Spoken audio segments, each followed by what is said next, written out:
कहानी आखिरी चिट्ठी। बरसों से गांव की गलियों में अपनी साइकिल की घंटी बजाते हुए एक नाम था जो सबकी जुबान पर था, रामू काका। सादा खादी का कुर्ता, सफेद धोती और कांधे पर लटकता हुआ डाक थैला, यही उनकी पहचान थी। 40 साल से वो गांव के हर घर में खुशियां और दुख के संदेश बांटते आ रहे थे। किसी को नौकरी की चिट्ठी, किसी को बेटे की खबर, तो किसी को प्रेम पत्र। आज उनका आखिरी दिन था। रिटायरमेंट के बाद सरकारी सेवा से मुक्त हो जाने वाले थे, लेकिन उनके चेहरे पर ना खुशी थी ना दुख, बस एक अजीब सी शांति थी, जैसे कोई अधूरा काम पीछे छूट गया हो। पोस्ट ऑफिस का वो छोटा कमरा जहां वो बैठा करते थे, पुरानी फाइलों, चिट्ठियों और धूल से भरा पड़ा था। उन्होंने अपनी अलमारी खाली की और एक एक चीज को बड़े स्नेह से देखा। तभी अलमारी के कोने में एक पुराना लिफाफा दिखा, पीला पड़ चुका, किनारे मुड़े हुए, लेकिन उस पर नाम साफ लिखा था, अर्जुन यादव, गांव भोरगांव। रामू काका चौंक गए। ये चिट्ठी कभी डिलीवर नहीं हुई थी। उन्होंने थरथराते हाथों से उसे उठाया और देखा, तारीख थी 17 अगस्त 1985। रामू काका ने चिट्ठी खोली और पढ़ना शुरू किया। लिखावट एक युवती की थी। प्रिय अर्जुन, शायद जब तक ये चिट्ठी तुम्हारे पास पहुंचे मैं इस दुनिया में नहीं रहूंगी। माँ बाबा ने मेरी शादी तय कर दी है। मैंने लाख मिन्नतें की पर कोई सुनवाई नहीं हुई। मैं तुम्हें छोड़कर किसी और की नहीं हो सकती। अर्जुन, मैं थक गई हूं लड़ते लड़ते। शायद ये मेरी आखिरी लड़ाई है। तुम्हें बहुत चाहा, बहुत चाहूंगी। तुम्हारी मीरा।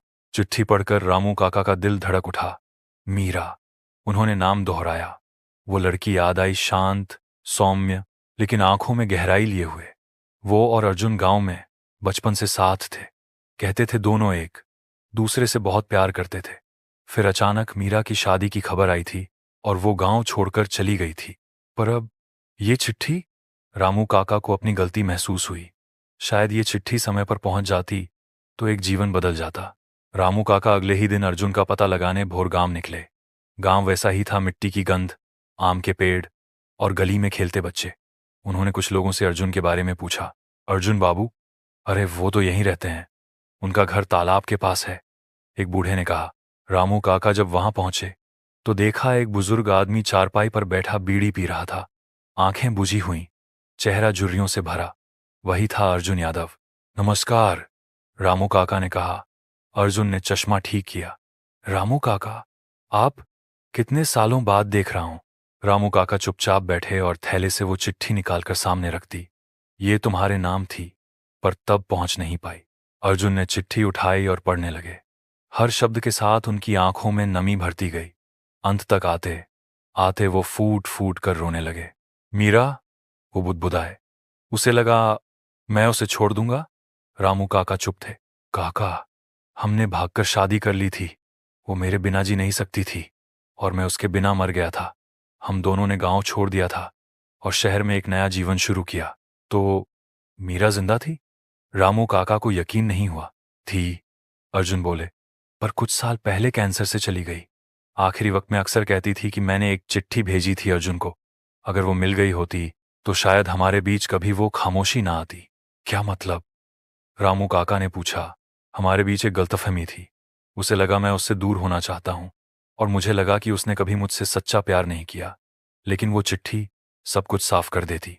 रामू काका की आंखों में पानी आ गया। उन्हें लगा उन्होंने एक जिंदगी बर्बाद कर दी, लेकिन सच तो ये था कि चिट्ठी ने वो रिश्ता बचा लिया था, बस देर से। अर्जुन ने चिट्ठी को चूम लिया, जैसे मीरा का स्पर्श उसमें बचा हो। धन्यवाद काका, ये चिट्ठी देर से आई पर अब भी बहुत कुछ कह गई। रामू काका उठे और धीरे धीरे लौटने लगे। साइकिल चलाते हुए उनके मन में शांति थी।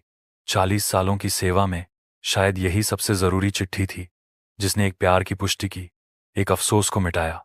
कभी कभी कुछ चिट्ठियां समय पर नहीं पहुंचती, लेकिन जब पहुंचती हैं तो जिंदगी बदल देती हैं। हेलो दोस्तों, मैं आगे भी आपके लिए ऐसी ही मजेदार कहानियाँ लाती रहूंगी। Please like and subscribe my channel.